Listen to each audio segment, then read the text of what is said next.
फैसला। कई वर्ष पहले एक घने जंगल में 4 चोर रहते थे। चुराया हुआ धन वे एक साधारण से बर्तन में रखते थे, लेकिन उसकी हिफाजत जान से भी ज्यादा करते थे। कुछ अरसे बाद उनका मन चोरी चकारी से ऊब गया।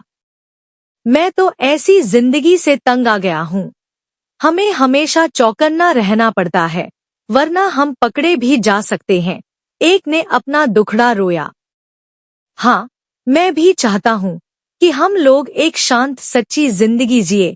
दूसरे चोर ने हाँ में हाँ मिलाई। बहुत अच्छा, हम जंगल छोड़कर किसी ऐसे शहर चलते हैं जहाँ हमें कोई जानता न हो। शायद कोई साफ सुथरा काम धंधा ही हाथ लग जाए। तीसरा बोला। 3 चोरों को तो यह सुझाव पसंद आया और उन्होंने तय कर लिया कि वे जंगल छोड़ देंगे। लेकिन चौथे चोर को अपनी जीविका के लिए कोई खरा धंधा करने की योजना पसंद नहीं आई। उस समय तो वह चुप रहा, लेकिन उसने बर्तन में रखे पैसे चुराकर भाग जाने का इरादा कर लिया। वह सही मौके का इंतजार करने लगा। चारों चोर एक शहर पहुंचे और वहां एक धर्मशाला छत्रम में रुक गए। उनमें से 2 शहर के बारे कुछ जानकारी हासिल करने निकल पड़े।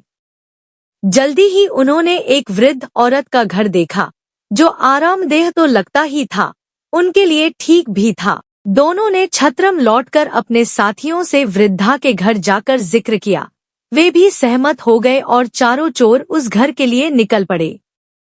हम चारों व्यापारी हैं, एक चोर बोला, और इस शहर में कुछ काम धंधा शुरू करना चाहते हैं।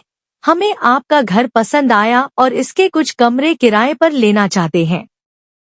हम जब तक यहाँ रहेंगे आपको अच्छा किराया देते रहेंगे। दूसरा बोला। बुढ़िया बहुत खुश थी और उसने अपने मेहमानों की खूब खातिरदारी की। आप यहाँ जब तक चाहे रह सकते हैं। वह मुस्कराई। वह प्रसन्न हुई कि उसे अच्छे किराएदार मिल गए हैं।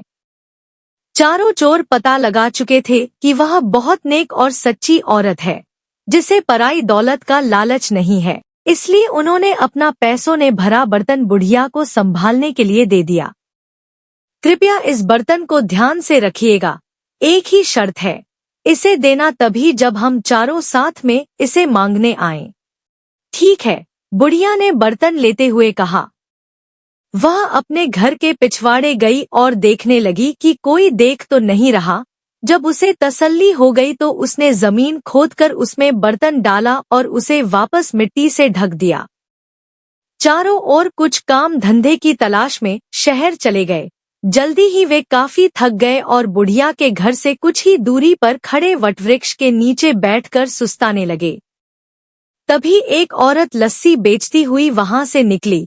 चारों ने थोड़ी लस्सी खरीदने का निश्चय किया। लस्सी बहुत स्वादिष्ट थी। उन्होंने सोचा कि दोपहर के भोजन के साथ पीने के लिए थोड़ी लस्सी भी ले ली जाए। पर 3 चोर तो बहुत थक गए थे। लस्सी डालने के लिए बुढ़िया के घर से बर्तन लाने की हिम्मत किसी में नहीं थी। चौथा चोर, जो किसी ऐसी ही घड़ी की प्रतीक्षा में था, झट से जाने के लिए तैयार हो गया।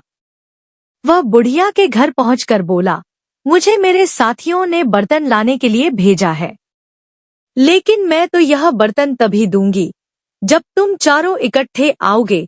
वह मना करती हुई बोली। उस चोर के दिमाग में एक विचार आया। मेरे साथी यहाँ से कुछ ही दूर केले के पेड़ तले बैठे हैं, आप खुद ही पूछ ले, उसने राय दी। बुढ़िया घर से बाहर निकली। उसने तीनों को पेड़ के नीचे बैठे हुए देखा। क्या आपने अपने दोस्त को बर्तन लाने भेजा है? वह चिल्लाई। जी, कृपया उसे दे दीजिए, तीनों चोरों ने जवाब दिया।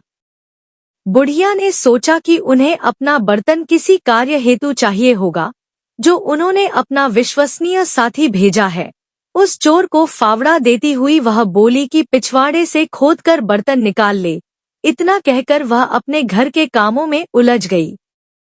चोर ने बर्तन निकाला और चुपके से पिछले दरवाजे भाग खड़ा हुआ। इस बीच उसके दोस्त चिंतित हो रहे थे। काफी वक्त बीत चुका था और उनके साथी का कुछ पता नहीं था। तीनों बुढ़िया के घर गए। हमने अपना साथी एक बर्तन लाने भेजा था, वह कहाँ है? उन्होंने पूछा। मैंने तो बहुत पहले ही उसे बर्तन खोदने के लिए कुदाली दी थी, उसने आपको बर्तन नहीं दिया। बुढ़िया हैरान थी।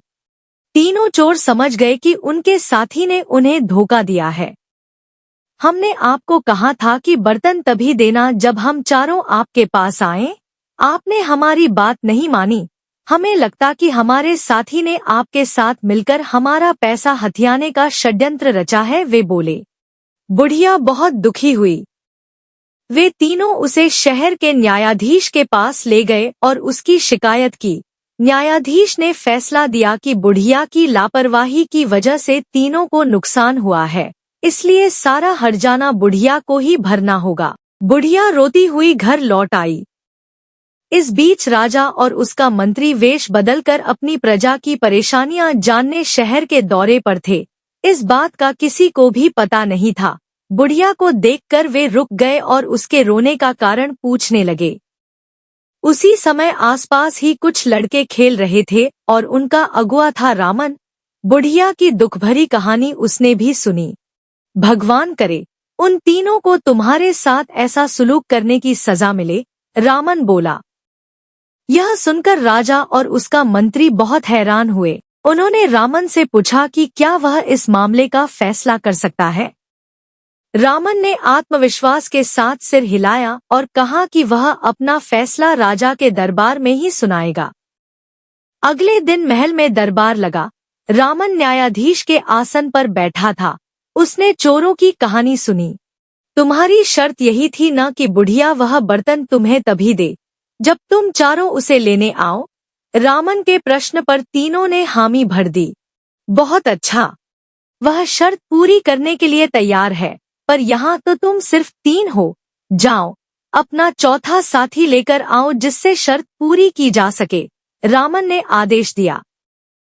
शाबाश, क्या फैसला दिया है, राजा ने रामन की भूरी भूरी प्रशंसा की। तुम छोटे हो पर हो समझदार। आज से तुम मर्यादा रामन के नाम से जाने जाओगे और हमारे दरबार में ऐसे मुकदमों के फैसले किया करोगे। कहानी अच्छी लगी हो तो प्लीज लाइक एंड शेयर, और अगर आप चैनल पे नए हैं तो सब्सक्राइब जरूर कर लें।